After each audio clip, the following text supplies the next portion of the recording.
jardin en son entier est complètement baigné de quelque chose de très singulier. Nous ne sommes pas uniquement dans un jardin à la française, nous ne sommes pas uniquement dans un jardin à l'italienne ou à l'anglaise, mais tout cela est conjoint. One of the things that makes this garden so extraordinary, such an important garden, is the fact that the owner, that William, is also himself a gardener. Mais c'est un jardin qui est extrêmement personnel.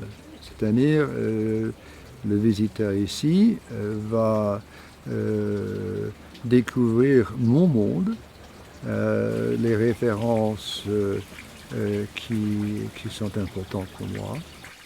You can see that the garden is a result of years of his study of gardens and visiting gardens. I don't know anybody who manages to see as many gardens in the world. All of that information gets distilled down to making this garden. C'est extraordinaire, il est en train de couper des arbres, de planter des plantes, de voir tout avec son jardinier, d'aller dans les pépinières. En plus, il fait pousser des légumes dans son jardin, qu'il cuisine dans sa cuisine. Donc on voit que c'est vraiment une passion énorme pour lui.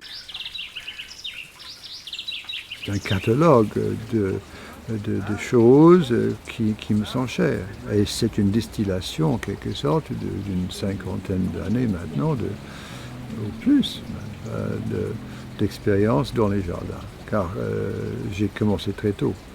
J'ai commencé quand j'étais très jeune, dans le jardin de mes grands-parents et le jardin de mes parents.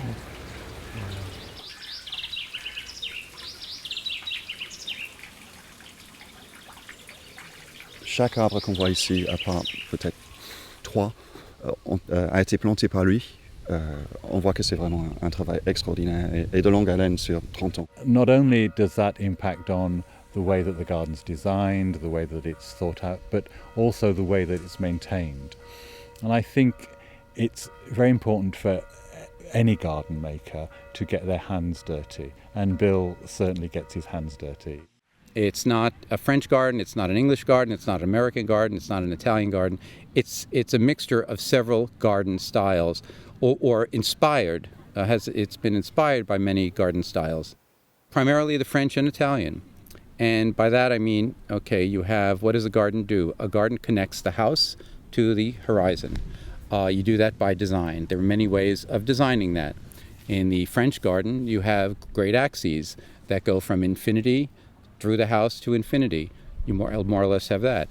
Those axes also anchor the garden into the surrounding landscape, which is critical. You know, the garden has to be part of its surrounding. You do that by extending axes and design elements from house to garden. The further away from the house you get, the more natural the garden elements become. Then he's brought in elements of Italy, the Mediterranean elements, in particular the parasol pines, which are, you walk into, Tuscany and you see these parasol pines and you're thinking you're in northern Italy. Then there's the structural elements. This garden is primarily tree, shrubs, and lawn. There's very little plants in this garden. The plants are in pots, sometimes it's springtime, but in general this is a structural or architectural garden. You can come here in the wintertime and see the structure as good as it is now in the summertime. And that's a very Italian idea. Edith Wharton, the great American writer, once said that the genius of Italian gardens is independent of floriculture. That means, it's the greatness of those gardens is the structure. And this garden has structure. And then there are elements of British arts and crafts. There are some elements of Gertrude Jekyll is recalled in this garden with the yew buttresses that are up against the terrace wall and other walls. A great idea. The grape pergola, or the grape arbor, that divides the cordonneur in the front of the house with the théâtre de verdure. So there's this element of the grape arbor, which is a wonderful juxtaposition of two garden styles separated by this arts and crafts style, these are ingenious like juxtapositions that you find throughout this garden.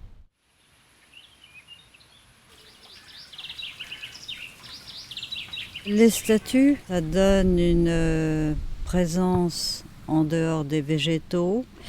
C'est une construction, c'est une poésie. Ça donne de la vie. Et maintenant, c'est quelque chose absolument fantastique, surtout éclairé la nuit.